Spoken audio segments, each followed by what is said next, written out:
From Socrates to Sartre by T.Z. Lavine. This book will introduce you to the lives and times of the great philosophers. This thought-provoking book takes us from the inception of Western society in Plato's Athens to today, when the commanding power of Marxism has captured one-third of the world. Metaphysics is the branch of philosophy which asks the question about reality. What is appearance and what is real? What is the meaning of right and wrong in human action? What are our obligations and why should we be moral? Today's government of the Western world face serious problems which have been generated by nuclear weapons, communist aggression, overpopulation, the exhaustion of natural resources like oil and coal. The rise of great nations seem inevitably to lead to their decline and fall. One thinks of the fall of the main civilization of Central America or the decline of ancient Rome. What does it mean to be moral, to live a good life? What is the difference between right and wrong? What is a good government and what are its functions with respect to the citizens? This book looks into the 6 major philosophers of Western civilization: Plato, Descartes, Hume, Hegel, Marx and Sartre. Plato is philosophy and philosophy Plato, and also out of Plato comes all things that are still written and debated among men of thought. Plato was born in Athens around 427 BC. Plato was 20 years old at the time of the trial of Socrates, perhaps the most famous trial in all history.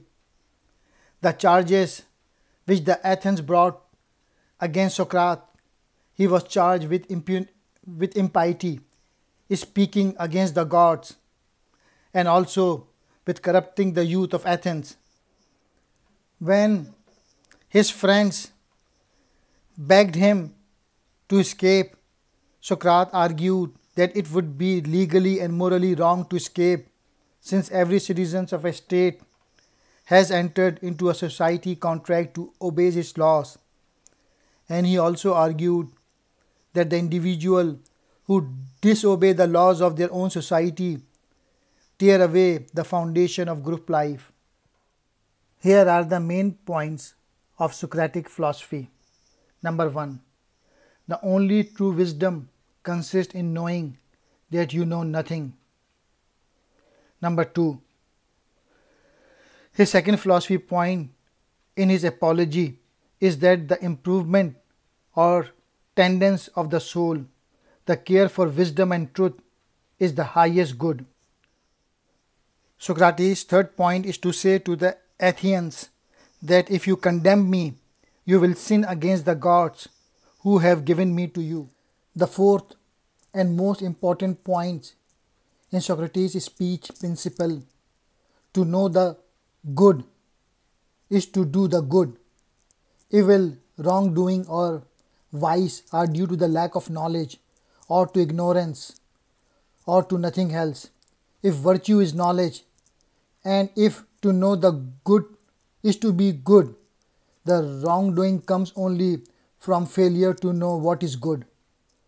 If you really understood the right thing to do, you would have done. A thief knows that stealing is wrong, but he steals the diamond ring believing that it will impress a desired female and will bring him sexual favors. So also people spend their lives striving for power or prestige or wealth, thinking that one of these is good and will make them happy. But they don't know what is good. They don't know that these are not good and will not bring them happiness.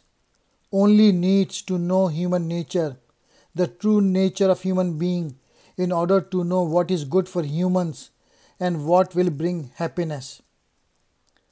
The unexamined life is not worth living. After the death of Socrates, In 399 BC, Plato left Athens with some of his close friends, not only out of sorrow for his teachers, but also because he too might be in danger from the democratic government of Athens. Metaphysics is the name for that branch of philosophy which reflects upon fundamental reality and asks, what are its characteristics? What is the nature of reality?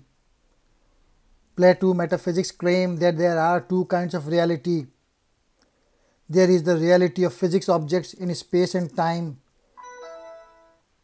which are objects of the senses and which are in flux, growing, decaying, changing.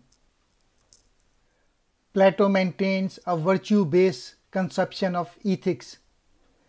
That is to say, happiness or well-being is the highest aim of moral thought and conduct, and the virtues are the requisite skills to attain it.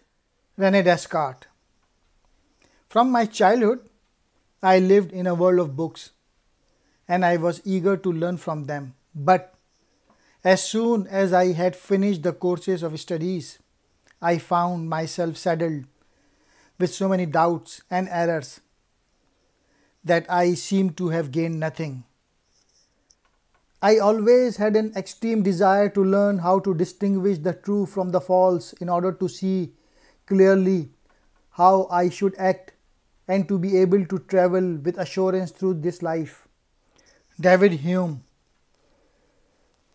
He was born in Edinburgh in Scotland in 1711.